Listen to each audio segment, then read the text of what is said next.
Hello there, this video will cover installing and running the XMonad tiling window manager on an Android without rooting.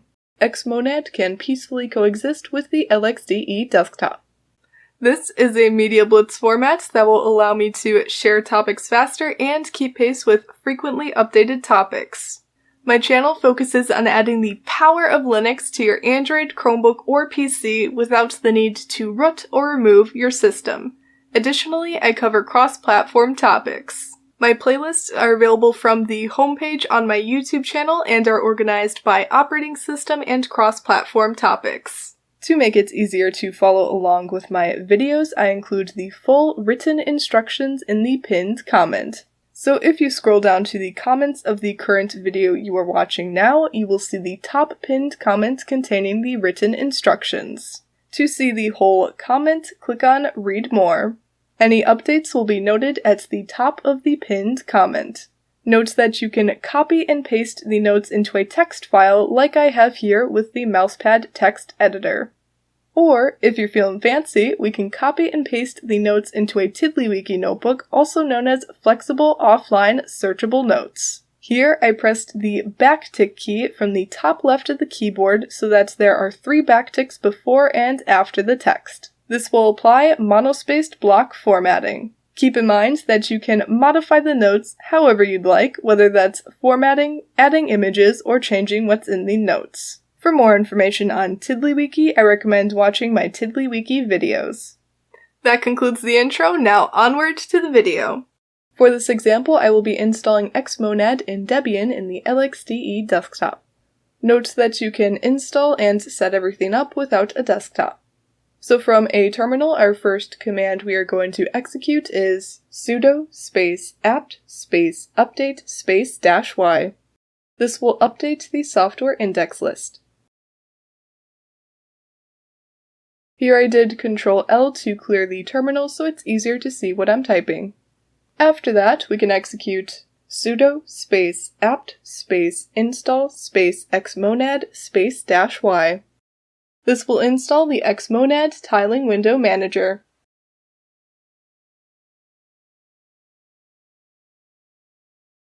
Note that we can generally ignore the install warnings and errors. Next, we will do sudo space apt space install space xmobar space -y. This will install the taskbar.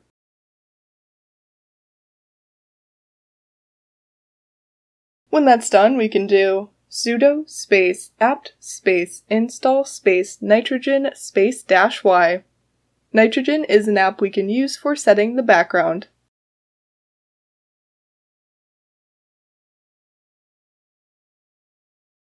Now for our final install, we can do sudo space apt space install space dmenu space -y. This is the menu we will be using for launching apps.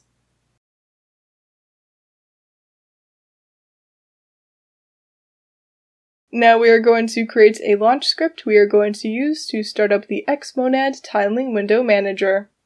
To do that, we can execute sudo space nano space /usr/bin/go xm. This will use the nano text editor to create a file called goxm in the /usr/bin file path. From here, for the first line, we can type in xmonad-session space ampersand right angle bracket space /dev/null space ampersand. This line will start up XMonad. The ampersand greater than /dev/null deletes both standard and error messages. If you want to see those messages, then you can delete this. The ampersand at the end of the line runs the command in the background.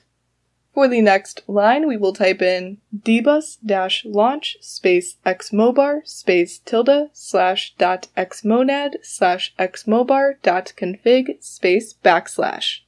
This will start up the taskbar. The / at the end continues the command onto the next line. So for the next line, we will put in ampersand right angle bracket space /dev/null space ampersand.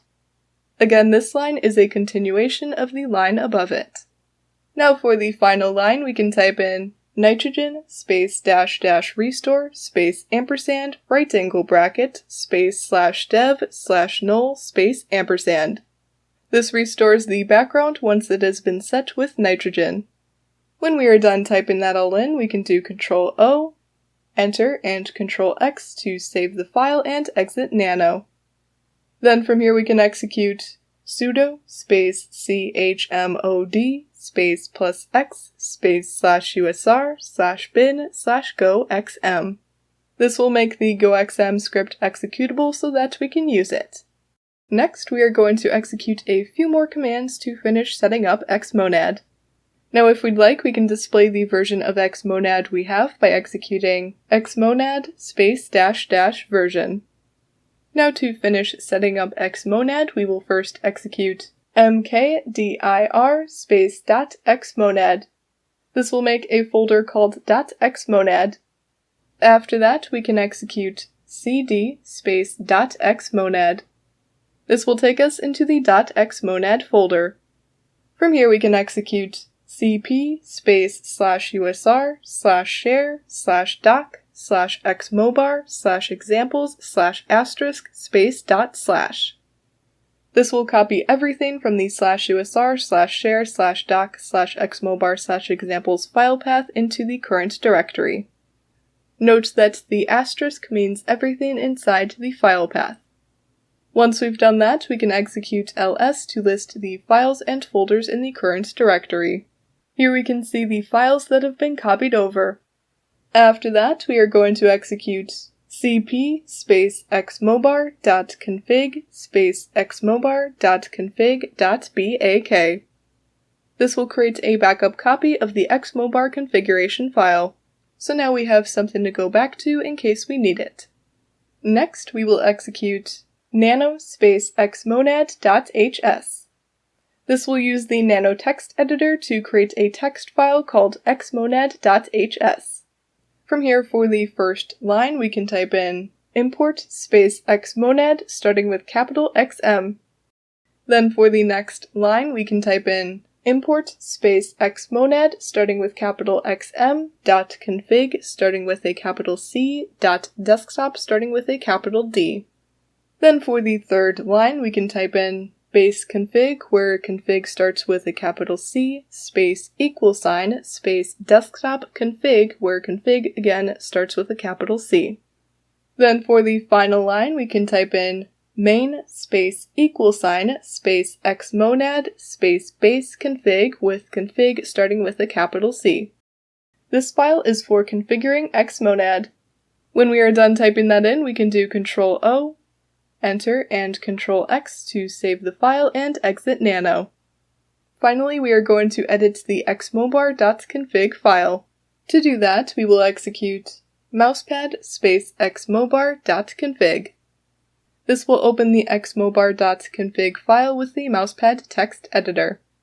Note that you can use whatever text editor you would like.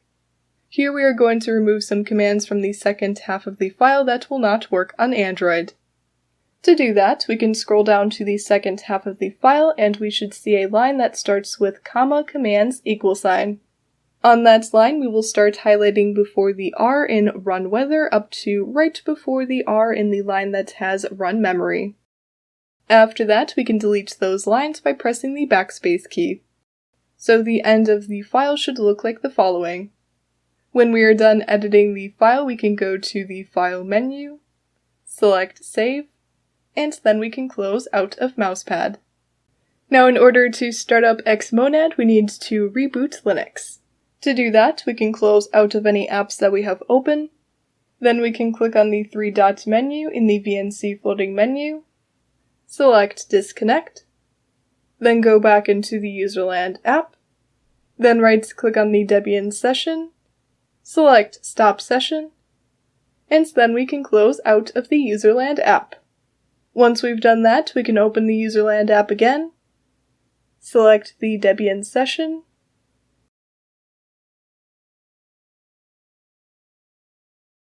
and then from the terminal we can execute goxm to start up XMonad. So now we have the XMonad tiling window manager running on an Android. Here I've listed some of the common keyboard shortcuts we can use in XMonad. Alt-Shift-Enter will open a terminal.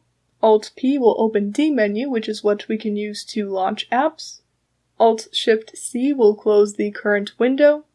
Then holding Alt and a left click will make a window float and will allow us to drag the window where we want it. Pressing Alt and then pressing keys 1 through 9 will switch workspaces, and then pressing Alt-Shift 1 through 9 will move a window to a specific workspace. Now I'm going to demonstrate how to get the screen that I showed in the thumbnail. To do that, we can install the Genius calculator by doing sudo space apt space install space gnome-genius space -y. This will install the Genius calculator. With this calculator, we can do 3D graphs.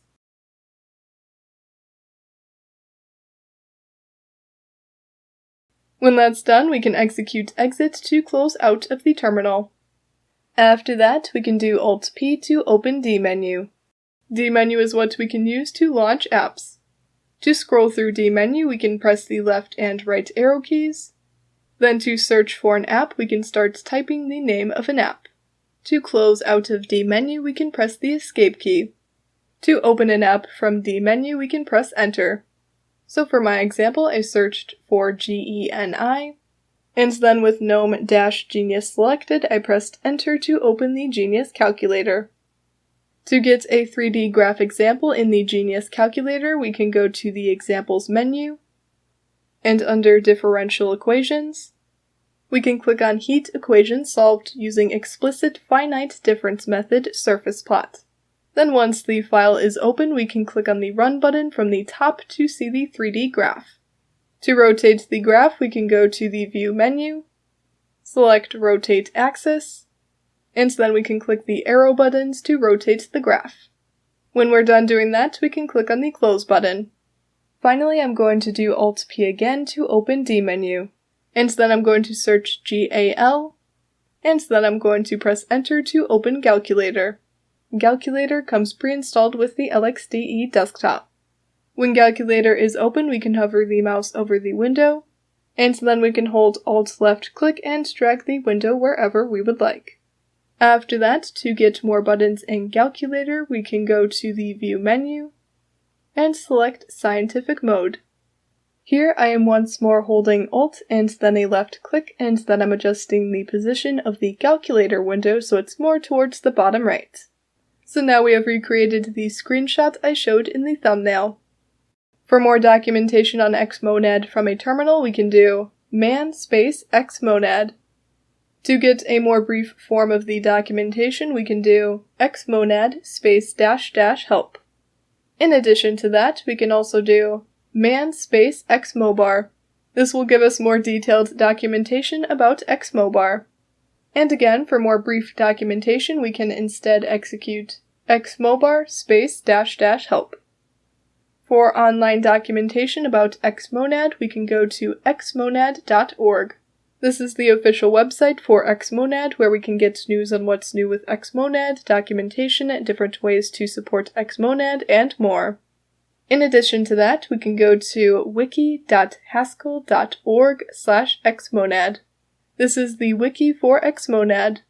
For more videos that cover XMonad, we can go to Derek Taylor's DistroTube channel, which can be accessed from youtube.com/@distrotube. For offline HTML-based documentation, we can open a browser, and then we can go to file://user/share/doc/lib-ghc-xmonad-contrib-doc/html/index.html. I recommend bookmarking this page for convenience. Here we can get more offline documentation for XMonad. Another source of HTML-based documentation we can get to is file://user/share/doc/lib-ghc-xmonad-doc/html/index.html. Again, I recommend bookmarking the page for convenience. Here we can get even more offline documentation for XMonad. Companion books to my series of videos are available. I will have those linked in the pinned comment. And that's all for this video, so thank you for watching, and I'll see you soon!